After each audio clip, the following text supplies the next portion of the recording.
Welcome to This Explainer. We so often talk about AI as just this massive business trend, right? Or maybe as a super cool tool to draft our emails for us. But today, we're going to look at it as something much bigger, a profound philosophical event. This massive shift forces us to really examine our basic assumptions about intelligence, value, power, labor, and honestly, the very future of human civilization. We're fundamentally changing what it means to think, to choose, to work, and to create.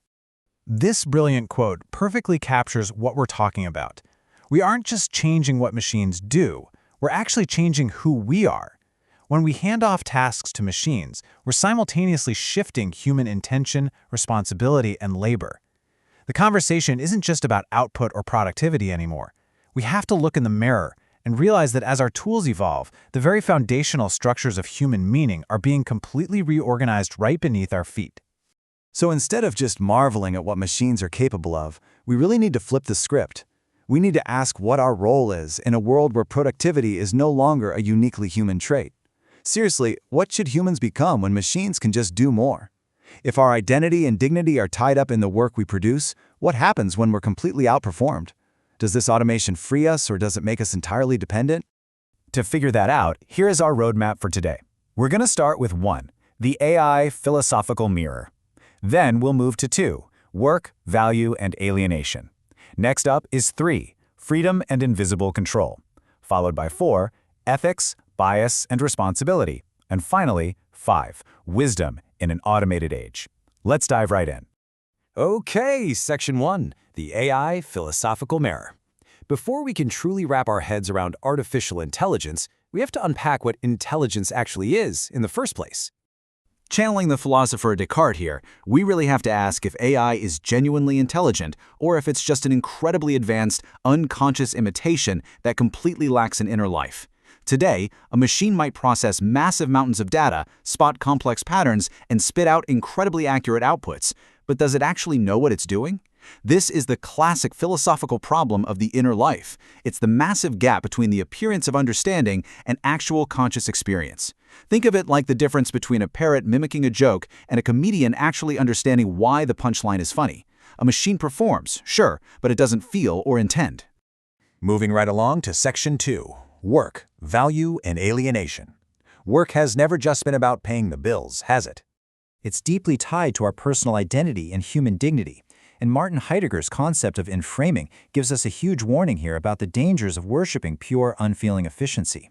Automation is constantly promising us speed and optimization, but think about warehouse workers being managed by algorithms that track their every single move.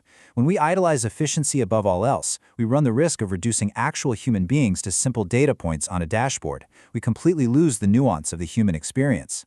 Because, let's be honest, faster doesn't always mean better. On one hand, we have the machine's realm, pure calculation and speed. But on the other, we have what is uniquely human, care, dignity, and true service. When we apply automated decisions to really complex human situations, we might gain efficiency, but we often entirely lose that essential human presence that gives an interaction its actual meaning. And Karl Marx forces us to look at the double-edged sword of all this technology.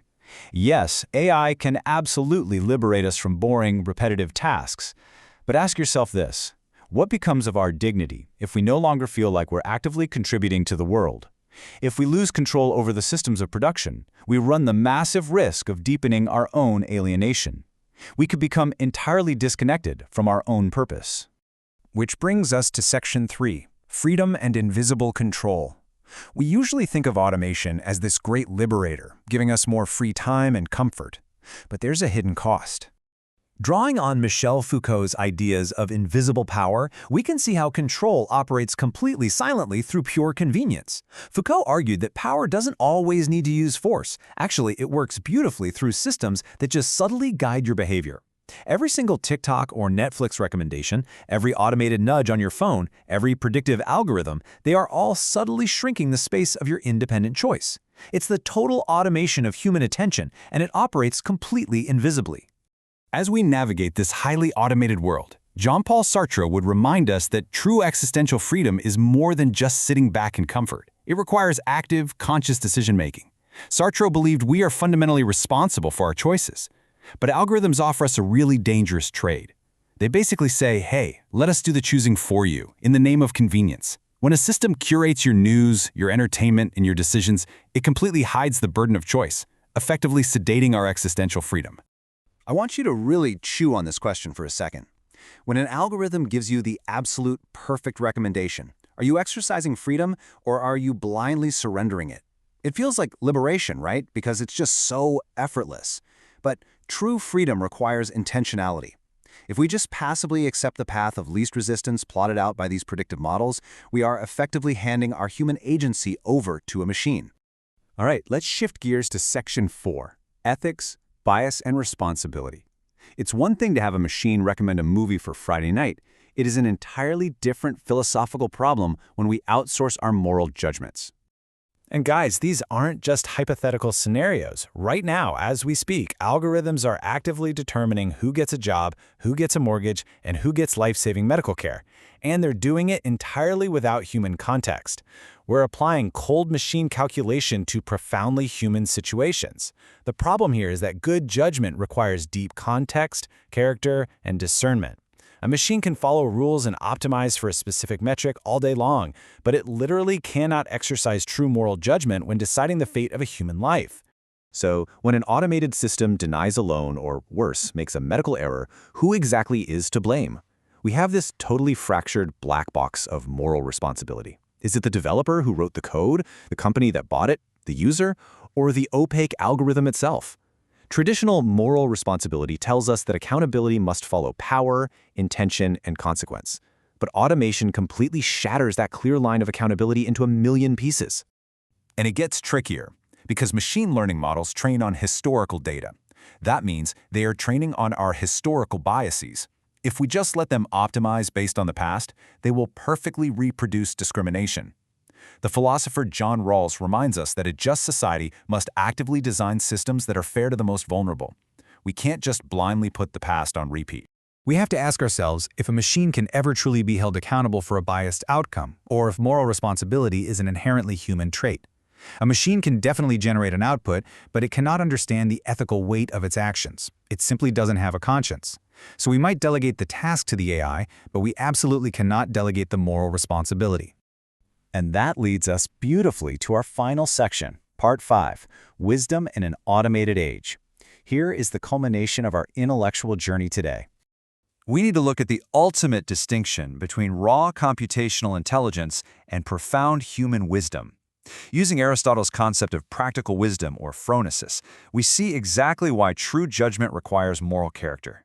AI represents the absolute pinnacle of data optimization. It is masterful at finding patterns and following complex rules. But practical wisdom requires life experience, moral character, and a deep understanding of human context. A society needs wise people, not just really smart tools. When we look at this cognitive hierarchy, it's clear that AI separates intention from execution. It flawlessly knocks out steps 1 through 3, data collection, processing, and output generation. But step 4, knowing why that output matters, applying it ethically, and taking responsibility for it, that remains an exclusively human domain. Think about AI in education for a second. Socrates would argue that if tools like ChatGPT just produce the answers for us, they rob us of the intellectual struggle that actually builds wisdom. Socratic philosophy teaches us that the real value of education isn't in simply holding the correct answer. It's the struggle, the questioning, the critical thinking that forms the human mind. If AI does the thinking in our place, we risk losing our very ability to deeply understand the world. Ultimately, the future shouldn't just be about profit or efficiency. AI doesn't end the human role, it actually elevates it. If we're doing less repetitive work, we have to take on greater responsibility for meaning and direction.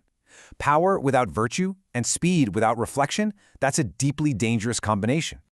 As we wrap up this explainer, I want to leave you with this final, vital thought to reflect on today. As machines continue to grow smarter and faster, what is the core piece of yourself that you absolutely must protect at all costs? Automation is going to keep accelerating, that's a given.